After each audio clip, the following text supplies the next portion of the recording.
할렐루야.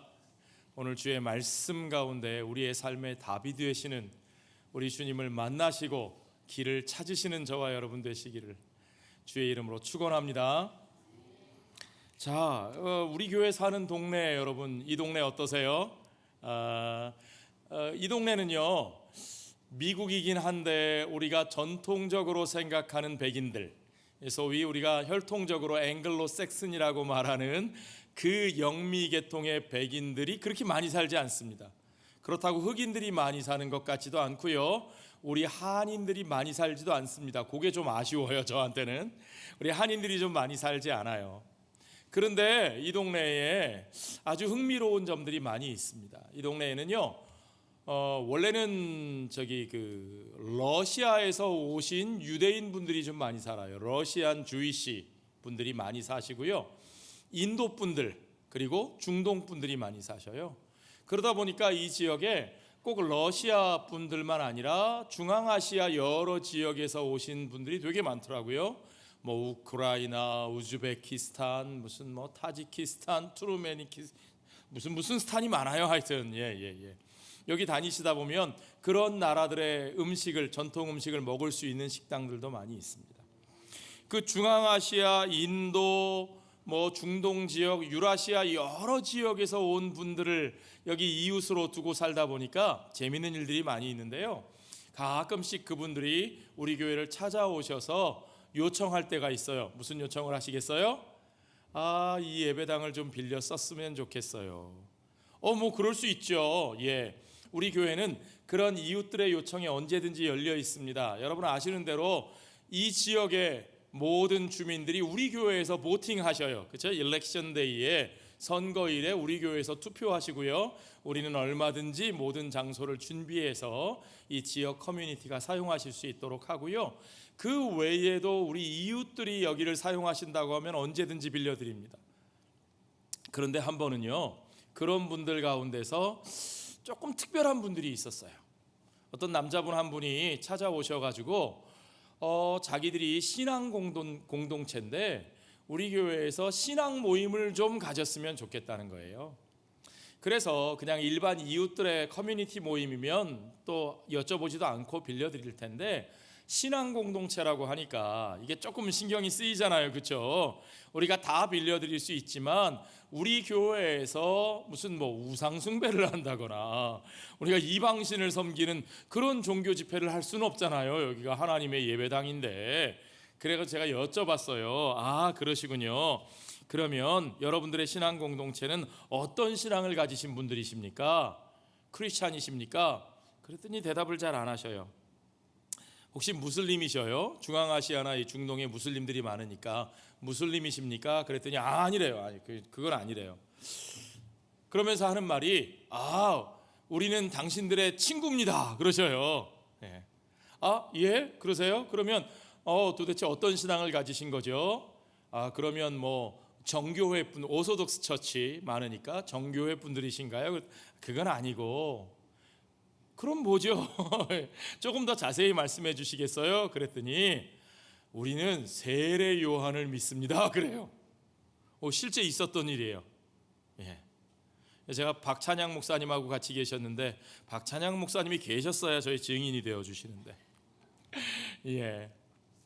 세례 요한을 믿는다는 거예요. 그러면서 하는 말이, 자기들이 기독교인이라고는 절대 말을 안 하는데 우리는 기독교인들의 친구다 그래요. 자꾸 우리는 회교도가 아니고 우리는 당신들 크리스찬들의 친구다 그래요.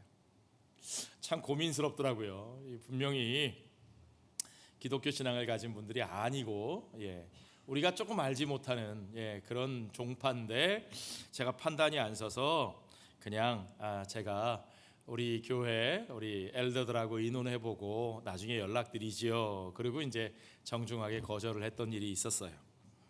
자, 그런데요, 사도행전을 우리가 읽어나가다 보면 바로 저에게, 우리 교회에 찾아오셨던 그분들처럼 우리는 세례 요한의 제자들입니다 라고 하는 사람들이 등장합니다.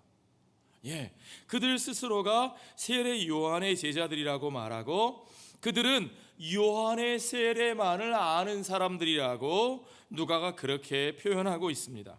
물론 성경에 나오는 이분들하고 제가 만난 그분들이 직접 연결고리가 있는 그때부터 이어져 내려온 그런 공동체인지는 전혀 확인할 길이 없어요. 제가 그분들을 만나고 나서 혹시 그런 종교 모임이 실제 있나? 그들의 역사가 어떻게 되나? 좀 알아보려고 인터넷을 뒤져봤는데 찾을 방법이 없었습니다.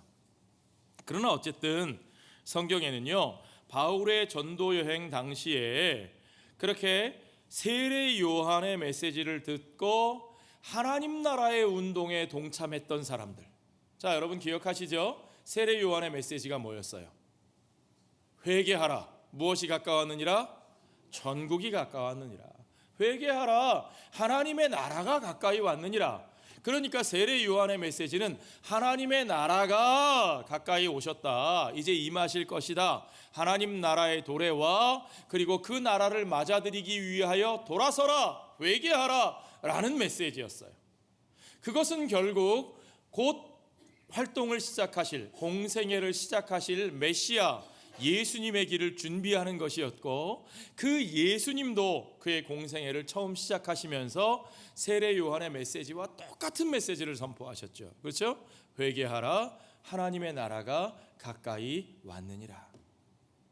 자, 그러다 보니까 이 세례 요한의 메시지를 듣고 세례를 받은 사람들이 예수님 당시는 물론이고 이제 예수님 떠나신 후에도 제자들이 복음을 전하고 있는 이 시대에 그들이 여전히 많이 있었다는 거예요. 바울이 다시 에베소로 돌아왔습니다. 자, 지도 한번 보여주시겠어요? 바울의 제3차 세 번째 전도 여행. 바울이 두 번째 전도 여행을 마무리하면서 고린도에서 에베소를 들렸다가 브리스길라와 아굴라를 거기에 두고 바울은 안디옥으로 돌아가잖아요. 돌아갔던 바울이 곧 다시 길을 떠나서 에베소 윗지방으로 다녀 그랬어요. 그러니까 윗지방, 아시아 윗지방, 이 터키 북부 지역이죠. 내륙 지방을 거쳐서 내륙을 관통해서 어디를 가느냐? 에베소로 갑니다. 에베소, 터키의 서쪽 해안에 있는 대도시죠. 그 에베소를 떠날 때 바울을 붙잡는 사람들에게 바울이 뭐라 그랬었어요?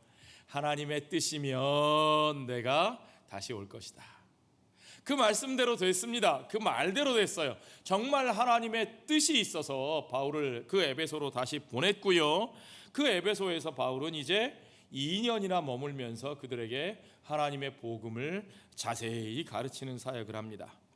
그 바울이 그렇게 에베소로 돌아왔을 때 거기서 만난 사람들이 있는데 누가는 그들을 어떤 제자들이라고 표현합니다. Some disciples. 그들을 제자들이라고 표현했다는 것은 그들이 스스로를 믿는 사람으로 칭했다는 거예요. 그들이 스스로를 믿는 사람들이라고 칭하고 하나님 나라 공동체인 예수 믿는 이 초대교회 성도들, 에베소에 있었던 복음 전하는 이들의 공동체에 그들이 친밀하게 다가왔다는 뜻이죠. 자, 그런데 그렇게 스스로 믿는다 하고 제자들이라고 표현되어 있는 그 사람들이 어떤 사람들이냐? 이게 바울이 이 사람들을 보니까 이게 조금 뭔가 이상하거든요. 여러분, 우린 촉이 있어요. 촉이, 그렇죠? 여러분들 다 촉이 있으시죠? 분명히 믿는다라고 말은 하는데, 분명히 자기가 기독교인이다라고 말은 하는데, 이게 만나볼수록 대화를 해볼수록 이 아닌 것 같은 분들이 있는 거죠. 그렇죠? 여러분 그런 경험 해보셨죠? 바울에게도 그런 촉이 있었을 거예요. 뭐 우리에게 있는 촉이 바울에게 없겠어요? 그러니까 바울이 그들에게 묻습니다. 그들이 믿는다 하니까 바울이 묻는 말이 2절에 보세요. 이르되 너희가 믿을 때에 성령을 받았느냐? 너희가 믿을 때 성령을 받았느냐? 이 표현이 사실은 많은 오해를 낳습니다. 어떤 사람들은 말하기를 바울이 너희가 믿을 때 너희가 믿고 나서 성령을 받았느냐? 이렇게 물어봤다 생각하는 거죠. 그런데 이 표현은요, 너희가 믿고 나서 성령을 또 받아야 된다, 그런 말이냐, 바울이 한 말이. 이게 그렇지 않다는 게 중요한 거예요, 여러분. 너희가 믿을 때 성령을 받았느냐? 믿을 때잖아요. 생각해 보세요. 바울은 지금 그들이 스스로 믿는 사람이라고 표현한 것을, 그들이 제자라고 표현한 것을 받아서 물어본 거예요.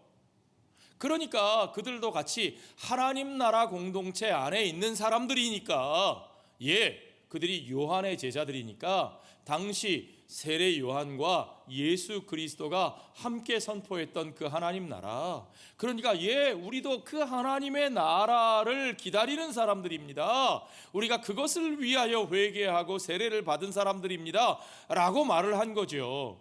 그러니까 바울이 그들에게 확인하여 묻는 거예요. 그러면 당신들이 믿는다면 당신들이 그 믿을 때에 당신들이 성령도 받았습니까? 이렇게 묻는 거죠. 이 말은 뭐냐면, 너희가 그래 믿었어, 너희가 믿고 구원을 받았어, 그러나 믿고 구원을 받은 사람이지만 그 다음에 또 성령도 받아야 돼, 그런 뜻이냐? 그런 뜻이 아니라는 거예요. 바울은 너희가 믿었다고? 그러면 너희가 믿었다면 그 믿을 때에 너희가 성령을 받았느냐? 그렇게 물어보니까 뭐라고 대답해요? 이르되 아니라. 아닐 뿐만 아니라 뭐라고 말해요? 우리는 성령이 계심도 듣지 못하였느니라. 성령이 계심도 듣지 못하였다, 이 말을 문자 그대로 생각해 보면 조금 어폐가 있습니다. 이 사람들이 누구의 제자라고요? 세례 요한의 제자라고요. 여러분, 세례 요한이 성령에 대해서 얘기를 했어요, 안 했어요? 했죠. 세례 요한이 뭐라 그래요? 나는 물로 세례를 주거니와 내 뒤에 오실 분은 무엇으로 세례를 주셔요? 불과 성령으로 세례를 주실 것이라. 그렇죠? 그러니까 세례 요한이 성령으로 세례를 주실 분에 대해서 얘기를 했으니까 성령을 얘기했어요. 세례 요한의 제자들이면 성령이라는 말 자체를 모르진 않아요. 또 여러분, 유대인들이라면 구약 성경에 성령의 얘기가 나와요, 안 나와요? 나와요, 여러분. 창세기, 출애굽기부터 나와요. 보세요. 출애굽기에 모세가 70인의 장로들을 세울 때에 그 장로들이 무엇을 받았어요? 성령을 받아서 예언했어요. 기억나세요? 그러니까 모세가 뭐라 그러냐면, 나는 모든 하나님의 백성들이, 모든 사람들이 성령 받기를 원하노라. 이 놀라운 말씀입니다. 모세의 율법에서부터 성령에 대한 얘기가 나옵니다. 그러니까 이스라엘이라면 성령 자체를 모르진 않아요. 선지자들이 하나님의 영에 대해서 얼마나 많이 말을 했는지 몰라요. 아모스 선지자, 요나 선지자, 얼마나 많은 선지자들이 하나님의 영에 대해서 말을 했어요. 그렇죠? 요엘 선지자, 하나님의 성령이, 주의 영이 부어주실 때에 어떤 일이 일어날 것인가에 대해서 구약 성경이 이야기하고 있습니다. 그런데 이 사람들이 성령이 계심도 듣지 못하였다, 이 말을 우리가 어떻게 이해해야 할 것인가? 그들은 이제 예수 그리스도가 십자가에 죽으시고 부활하시며 그가 제자들 가운데서 떠나가실 때에, 아버지 보좌의 우편으로 올라가실 때에 그가 약속하신 성령을 말씀하셨고, 그 약속하신 성령께서 이제 오순절 마가다락방의 제자들 가운데 임하였다는 사실을 알지 못하고 있는 거예요. 그들은 분명히 요한으로부터 하나님 나라의 메시지를 듣고 거기에 순종하여 나아와 회개하고 세례를 받고 그 하나님 나라의 운동에 동참하였지만, 그러나 그들은 예수 그리스도의 그 구속의 은혜를, 십자가의 구속과 부활을 알지 못했고, 또한 그가 주신 성령에 대해서 알지 못한다는 거예요. 성령이 우리 가운데 오신 것을 그들은 알지 못한다는 거예요. 그러면 여러분, 성령이 오신 것을 알지도 못하는 사람들이 과연 그들이 구원받은 사람들일 수 있는가? 여러분 어떻게 생각하세요? 과연 여기 있는 이 표현이 그들이 믿고 구원받은 사람들이지만 그러나 아직 성령을 못 받았다는 얘기인가? 과연 그런 건가? 그럴 수 있는가? 성령을 알지도 못하는 사람들이 구원을 받을 수 있는가? 구원받은 백성일 수 있는가 하는 문제에 대한 답을 여러분 한번 생각해 보셔야 돼요. 굉장히 중요한 얘기입니다, 여러분. 사도 바울은 이 부분에 대해서 굉장히 분명하게 우리에게 답을 줍니다. 고린도전서 12장 3절을 보시면 같이 읽어볼까요? 그러므로 내가 너희에게 알리노니 하나님의 영으로 말하는 자는 누구든지 예수를 저주할 자라 하지 아니하고 또 성령으로 아니하고는 누구든지 예수를 주시라 할 수 없느니라. 아멘. 이게 무슨 말입니까? 하나님의 영으로 말하는 자는 누구든지 예수를 저주할 자라 할 수 없다. 성령으로 말한다 하는 사람들이 많이 있었습니다. 그들이 성령으로 예언도 하고 방언도 하고 성령으로 뭣도 하고 많은 일들을 합니다. 놀라운 일들을 보여줍니다. 그런데 그것이 다 성령으로 한 일인가? 아니요. 어떤 사람들은 성령으로 하는 일이라 말하면서 성령이 기뻐하시지 않는 일들을 합니다. 성령으로 하는 일이다, 예수의 영으로 하는 일이다 하면서 예수께서 기뻐하지 아니하시는 혐오하는 말을 하고 증오하는 말을 하고 하나님이 가증히 여기시는 일들을 행하고 자기들의 욕망을 채우기 위하여 사적인 이득을 취하고, 그러면 여러분 그것이 과연 성령으로 하는 일이냐? 아니요. 성령으로 말하는 자는 누구든지 예수를 저주할 자라 할 수 없다. 성령으로 말하는 자라면 누구든지 예수를 부인할 수 없고 예수가 가르치는 것과 다른 것을 말할 수 없다. 무슨 말인지 아시겠습니까? 그러므로 예수를 부인하고 예수의 사랑을 부정하고 예수가 가르치는 것과 다른 것을 말하는 사람은 그건 아무리 대단한 능력을 보여줘도 그건 성령의 역사가 맞다 아니다? 아니다. 그건 악령의 역사다. 귀신의 역사다. 그런 얘기죠. 그 다음에 나오는 얘기는 뭐예요? 또 반대로 성령으로 아니하고는 누구든지 예수를 주시라 할 수 없느니라. 누군가가 예수를 믿는다 말합니다. 나는 예수 믿는 사람입니다. 나 예수 믿습니다. 나 기독교인이에요. 말을 해도 그의 삶 가운데 성령이 역사하지 않으시면, 그의 삶을 성령이 인도하시지 않으시면, 성령이 그를 붙들고 그 안에 성령이 내주하시고 인도하셔서 그의 삶 가운데 열매가 나타나지 않으면 그가 과연 예수 믿는 자인가? 정말 그가 예수 믿는 사람일까요, 여러분? 물론 우리는 판단할 수 없죠. 지금 당장 나타나지 않고 그 열매가 천천히 나타나는 사람도 있죠. 그러나 전혀 성령의 인도하심의 열매가 없는 사람을 예수 믿는 사람이라고 궁극적으로 말할 수 있는가? 그럴 수 없다는 거예요. 그러니까 이 말은 뭡니까? 예수 믿는 것과 성령이 그 안에 계시는 것은 서로 뗄래야 뗄 수가 없다.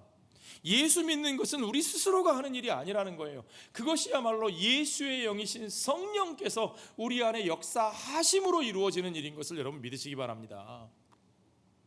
이것이 우리 신앙의 굉장히 중요한 잣대예요, 여러분. 아주 중요한 기준입니다. 여러분 잘 들으셔야 돼요. 우리 장로교 신앙의 표준 문서 중에 하나인 웨스트민스터 신앙고백서 여러분 아실 겁니다. 그 신앙고백서 제14장의 제목은 구원하는 믿음입니다. 구원하는 믿음, saving faith. 믿음은 다 같은 믿음이지 그럼 구원하는 믿음이 있고 구원하지 않는 믿음이 있느냐? 예. 그냥 내가 믿고 확신하는 것으로 구원받는 게 아니에요, 여러분. 그냥 내 신념이 강하면 구원받는 게 아니에요. 우리 안에 있는 믿음이 도대체 무엇이냐? 무엇이 우리를 구원하는 진짜 믿음이냐? 거기에 대해서 신앙고백서는 이렇게 답하고 있습니다. 같이 읽어볼까요? 믿음의 은혜로 말미암아 택자들은 믿어 영혼을 구원하는 데 이를 수 있는데 그 믿음의 은혜는 그 마음 안에서 그리스도의 영이 역사하신 것이며, 누가 역사하셨다고요? 그리스도의 영이 역사하신 것이며 통상적으로 말씀 사역에 의하여 일으켜진다. 일으켜지는 것은 말씀 사역으로 인하여 일으켜지지만 그러나 그것은 근본적으로 누구의 역사예요? 그리스도의 영. 그리스도의 영이 누굽니까? 성령이죠. 성령의 역사로 우리가 믿어 구원받는 데 이르게 되는 거예요. 아멘. 믿음이라고 표현하지만 그것이 내 의지와 감정의 행위가 아니에요. 우리 안에 성령께서 일으키시는 믿음의 은혜로 말미암아. 그러니까 그 믿음의 본질은 은혜입니다. 은혜. 은혜란 뭐예요? 하나님의 선물, the gift of God. 하나님이 은혜로 주신 그 믿음으로 말미암아 하나님의 영이 우리 안에서 그 믿음을 일으키사 그 하나님의 영을 통하여 그 하나님의 영의 역사를 통하여 우리에게 믿음이 생기고 우리가 그 믿음의 은혜로 구원을 받는다는 거죠. 자, 이게 왜 중요합니까, 여러분? 우리 안에 그 믿음을 일으키시는 분이 성령 하나님이시라는 거예요. 우리 안에 구원의 은혜에 이르게 하시는 믿음은 오직 성령의 역사로 생겨납니다. 그런데 성령이 우리 안에 계시지 않고 성령이 우리를 찾아오시지 않고 우리가 예수를 믿을 수 있어요? 없어요. 그러니까 우리가 예수를 믿고 구원받는 것과 우리가 성령을 받는 것이 서로 분리될 수 있어요, 없어요? 없어요. 이게 중요해요. 그런데 여러분, 어떤 분들은 그렇게 얘기를 해요. 누군가 여러분들에게 찾아오셔서 예수 믿으세요? 구원 받으셨어요? 라고 물으면 여러분 뭐라고 답하시겠어요? 예, 그러실 수 있죠. 예. 이제 제일 처음에 예수 믿으세요? 그러면 예 소리가 좀 크게 나와요. 그 다음에 구원 받으셨어요? 그러면 예 소리가 조금 작아져요. 네, 그런 것 같아요. 그 다음에 그러면 성령도 받으셨어요? 그러면 답이 안 나와요. 답을 못하고 있는 분들이 많아요. 그러면 그때 치고 들어와서 뭐라고 말하느냐? 그럼 혹시 방언 받으셨습니까? 예언하시나요? 어떤 은사를 체험하신 적이 있으시나요? 거기 대답을 못하죠. 아닌데요. 그러면 뭐라 그러냐? 바로 그럼 성령 받지 못하셨군요. 이러시는 분들이 있어요. 그럼 어떻게 해야 돼요? 성령 받으러 가야죠. 어디로 가야 돼요? 기도원으로 가든지 집회로 가든지 능력의 사자를 찾아가든지 뭔가 찾아가야 되는 거예요. 그죠? 예. 아니요, 여러분. 그런 거 아니에요. 우리가 믿음으로 구원받는 것과 하나님의 성령이 우리 안에 내주하시는 것은 결코 분리될 수 없습니다. 하나님의 성령의 역사가 없이 우리가 믿을 수도 없고 구원받을 수도 없습니다. 그러니까 여러분, 스스로 제자라고 하고 믿는다고 하는 사람들일지라도 그들이 하나님의 성령을 알지 못한다. 그들이 구원받은 사람들이에요? 아니에요? 아닌 거죠. 그들은 믿는 사람들이 아직 아닌 거예요. 그러니까 그들이 바울에게 다시 세례를 받고 그들이 성령을 받았다 하는 오늘 이 이야기는 우리가 믿음에도 불구하고 구원을 받았음에도 불구하고 그 다음에 또다시 성령으로 세례를 다시 받아야 된다라는 얘기가 맞아요, 틀려요? 틀려요. 그렇지 않은 거예요, 여러분. 바울은 그들이 예수 믿지 않는 사람들인 것을 확인한 거예요. 그들이 믿고 구원을 받았는데 또다시 성령으로 세례를 준 것이 아니라 그들이 아직 예수를 알지 못하는, 온전히 예수를 믿지 아니한, 그러니까 그들이 주 예수의 이름으로 세례받지 아니하고 그저 요한의 세례만을 아는 사람들이라는 사실을 확인하고 그들에게 다시 예수를 증거합니다. 자, 보세요. 이들이 구원받았는데 다시 성령을 받아야 된다, 또 성령을 받아야 된다, 이렇게 생각하는 것 같았으면 바울이 그들에게 무슨 얘기를 하겠어요? 예수님 얘기를 하겠어요? 성령 얘기를 하겠어요? 성령 얘기부터 하겠죠. 그렇죠? 은사 얘기부터 하겠죠. 그런데 바울이 그들에게 뭐라 그래요? 3절에 보니까 그러면 너희가 무슨 세례를 받았느냐? 대답하되 요한의 세례라. 요한의 세례라. 그러니까 바울이 어떻게 해요? 요한이 회개의 세례를 베풀며 백성에게 말하되 내 뒤에 오시는 이를 믿으라 하였으니 이는 곧 예수라. 그러니까 지금 바울은 이 사람들에게 누구를 증거하고 있어요? 예수를 증거하고 있어요. 바울은 이들에게 처음부터 다시 예수 그리스도가 누구신지를 증거하고 있습니다. 예수의 복음을 증거하고 있는 거예요. 그리고 그들은 바울이 소개한 메시아 예수를 비로소 믿고 주 예수의 이름으로 세례를 받았다는 거죠. 여러분 이게 중요합니다. 어떤 제세례파들이 말하는 것처럼 우리가 예수 믿고 구원 받아도 성령의 세례를 다시 받아야, 그래서 우리가 다시 세례를 받아야 우리가 진짜 성령의 권능을 행할 수 있다, 이런 이야기가 아니고요. 우리가 진짜 예수의 이름으로 세례를 받는다는 것이 무엇인지를 오늘 성경은 말해줍니다. 이 사람들요, 요한의 콜링에 응답하고 나왔어요. 하나님 나라를 위하여 헌신한 사람들이에요. 그러니까 나름대로는 이제 자신들의 삶의 길을 돌이켜 하나님 나라를 위해 살겠다고 회개도 했고요, 헌신도 했을 거예요. 수많은 노력도 했을 거고요, 희생도 했을 거예요. 그러나 그들이 예수의 이름으로 세례를 받지 못하면, 그들이 성령으로 거듭나지 않으면 그들의 삶에 진정한 하나님 나라의 생명의 역사가 일어나지 못한다는 사실을 우리가 알아야 됩니다. 이것이 왜 중요합니까? 여러분, 하나님의 나라는 우리의 힘과 노력과 회개와 의지로 이루어지는 나라가 아닙니다. 하나님의 나라는 우리를 사랑하시되 우리와 함께 하시고 죄인인 우리들을 위하여 피 흘려 십자가에 죽으시고 그 죽으신 후에 하나님께서 그를 다시 살리사 그 모든 사망과 죽음의 죄의 권세를 이기시고 부활하사 이제 우리의 모든 죄값을 치러주셨을 뿐만 아니라 그와 연합하여 하나 된 우리들에게 이제 그 하나님 나라의 부활의 새 생명을 살게 하시는 우리 주 예수 그리스도와 하나 되는 역사입니다. 그러므로 여러분, 우리 안에 이루어지는 모든 하나님 나라의 열매는요, 그것은 나의 회개와 나의 노력과 나의 희생과 나의 헌신으로 이루어지는 것이 아니고 우리가 예수 그리스도의 그 구속의 은혜 안에서 그리스도 안에 새롭게 하신 새 생명, 그러므로 우리가 예수의 이름으로 세례를 받는다는 것은 예수와 함께 우리의 옛 자아가, 내 자신이 십자가에 못 박혀 죽었다는 뜻이죠. 아멘. 내 자아가 십자가에 못 박혀 죽었다는 것은 더 이상 내가 내 삶의 주인이 아니라는 말입니다. 나는 완전히 죽었어요. 나는 완전히 내려놓았어요. 이제 내가 사는 것은, 바울이 갈라디아서에서 고백하는 것처럼 이제 내가 사는 것은 내가 사는 것이 아니요 내 안에 계신 그리스도가 사시는 것이라.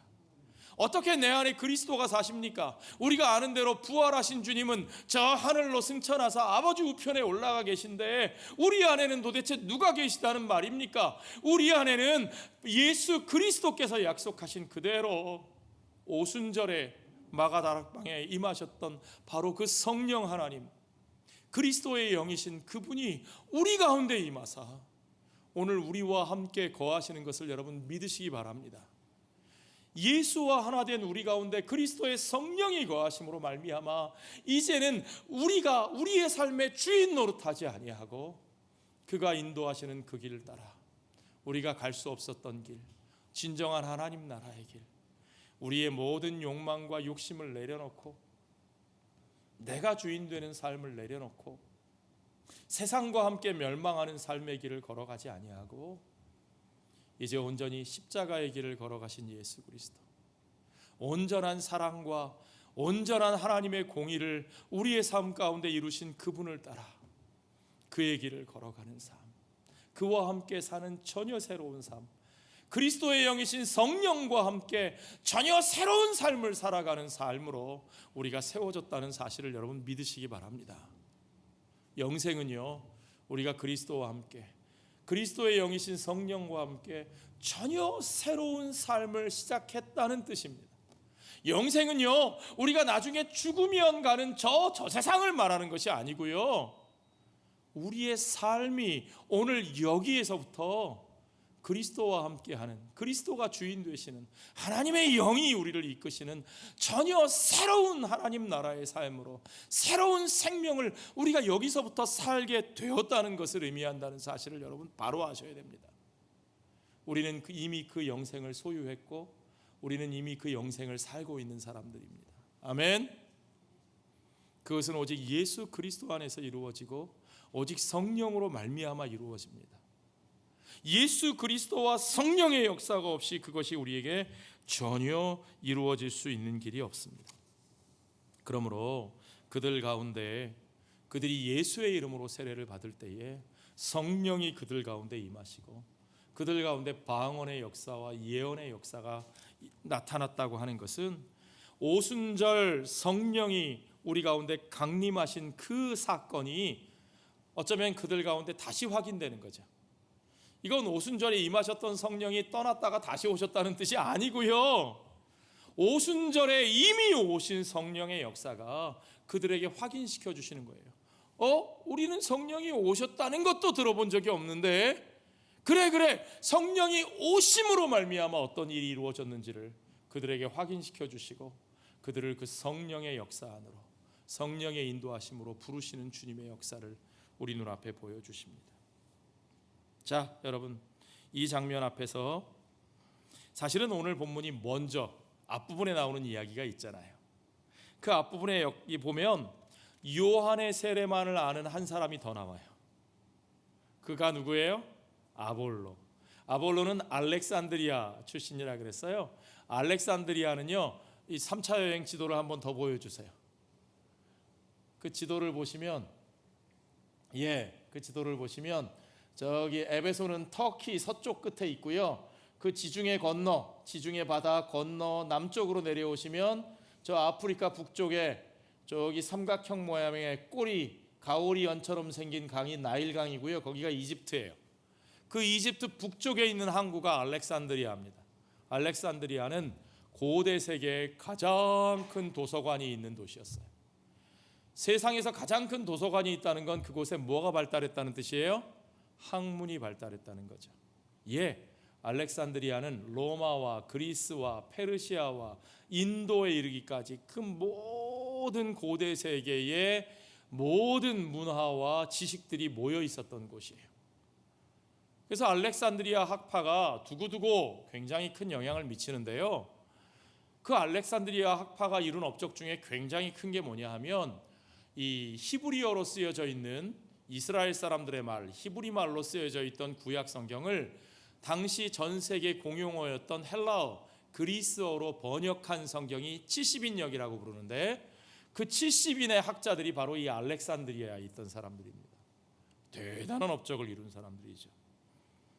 아볼로는 거기 출신의 유대인이었습니다. 그에 어울리게 그는 지식도 많고 말도 잘하고 뿐만 아니라 그는 성경에 능통했다 그랬어요. 여기서 말하는 성경은 구약 성경이겠죠. 자, 그런 아볼로가 누구도 알았느냐? 예수도 알았어요. 그는 지식도 많고 말도 잘하고 구약 성경도 잘하는 데다가 예수의 소식도 이미 전해 들어서 그에 대해서 너무너무 자세한 정보를 가지고 있었고, 그래서 그는 그 지식을 가지고 사람들에게 예수에 대해서 가르치기까지 하던 사람이었다는 거예요. 그런 아볼로가 에베소로 왔어요. 아볼로가 에베소에 와서 성경의 얘기를 하고 예수에 대한 얘기를 하고 그러고 다니니까 에베소에 있던 브리스길라와 아굴라도 그의 얘기를 들으러 갔겠죠. 그곳에서 브리스길라와 아굴라가 이 아볼로의 얘기를 가만히 듣습니다. 가만히 듣다 보니까 어때요, 여러분? 믿는 사람에게 뭐가 있다고요? 촉이 있어요, 촉. 이 촉이 있는 사람이 듣다 보면 이게 뭔가 2% 부족하거든요. 이게 가만히 듣다 보면 이게 뭔가 다르거든요. 이게 아니거든요. 여러분, 이단이라는 말의 뜻이 뭔지 아세요? 다를 이자 끝단자예요. 처음부터 다 다른 게 아니고 끝이 달라요. 끝이 뭔가 다른데 그 뭔가 다른 그게 되게 중요한 거거든요. 문제는 여러분 그런 경험들 해보셨을 거예요. 여러분이 무슨 신학을 꼭 전공하신 분이 아니더라도 우리가 바른 믿음을 가지고 신앙생활을 해오다 보면 어떤 때 되게 유명한 사람이 막 얘기하는데 그래서 혹시나 하고 이렇게 뭔가 들을 게 있나 하고 가서 듣는데 이게 뭐가 다른 거죠. 듣다 보면 이 영 아닌 그런 경험도 해보셨죠? 브리스길라와 아굴라가 그런 경험을 했어요. 그런데 그때 어떻게 해야 돼요? 그러면 여러분 벌떡 일어나서 당신 그거 틀렸어. 그러는 거예요? 벌떡 손 들고 일어나 가지고 이게 봐봐 그거 아니잖아 그래야 되는 거예요? 아니고요. 그러면 그 사람하고 뭐가 돼요? 원수가 되겠죠. 브리스길라와 아굴라는 어떻게 했습니까? 그 사람을 조용히 따로 불러다가 영어 성경에 보니까 invite him 그랬어요. 그를 초대했어요. 아주 정중한 표현이죠.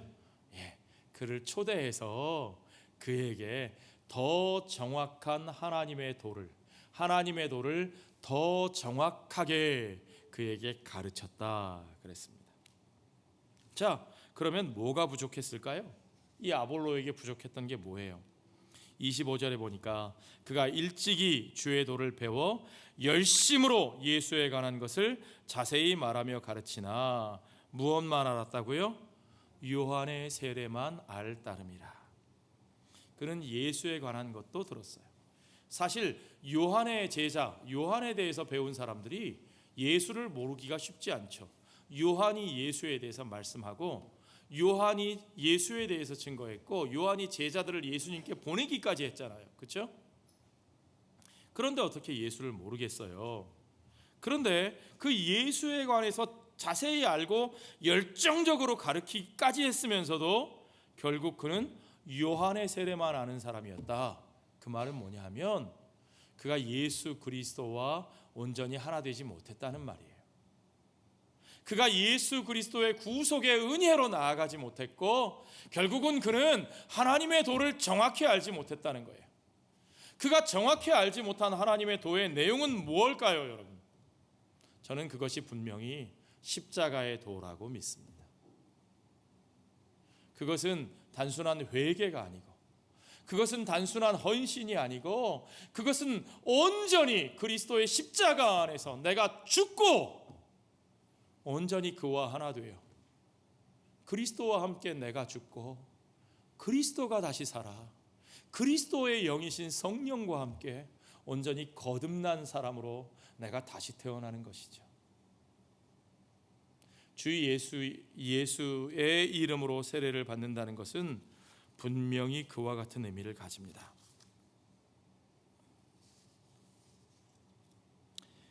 웨스트민스터 신앙고백서 얘기를 아까 했는데요. 그 신앙고백서의 내용을 간략하게 정리해서 우리 많은 교인들이 가르치고 배우기 쉽도록 물음과 답으로 정리한 것이 웨스트민스터 소요리 문답입니다. 소요리 문답 여러분 세례 공부하실 때 다들 배우시죠? 배우셨죠? 예, 우리 교회에서도 지금도 계속 가르치고 있어요. 소요리 문답, short catechism. 짧게 정리한 교리 문답이란 얘기예요. 캐터키즘. 그 웨스트민스터 소요리 문답의 31문에 보면 이렇게 되어 있습니다. 효력 있는 부르심은 무엇입니까? What is the effectual calling? 하나님의 부르심에 응답해서 나아가는데 여러분 요한의 부르심에 응답하여 하나님 나라의 콜링에 응답하여 그들이 나아갔고 그들이 회개하고 세례까지 받았는데 그런데 정말 effectual calling 효력 있는 부르심 그들이 거듭나고 다시 태어나 하나님 나라의 생명의 열매를 맺게 하는 그 효력 있는 부르심이란 무엇이냐? 소요리 문답에는 답이 이렇게 되어 있습니다. 효력 있는 부르심은 하나님의 영이 하시는 일이니 누가 하시는 일이라고요?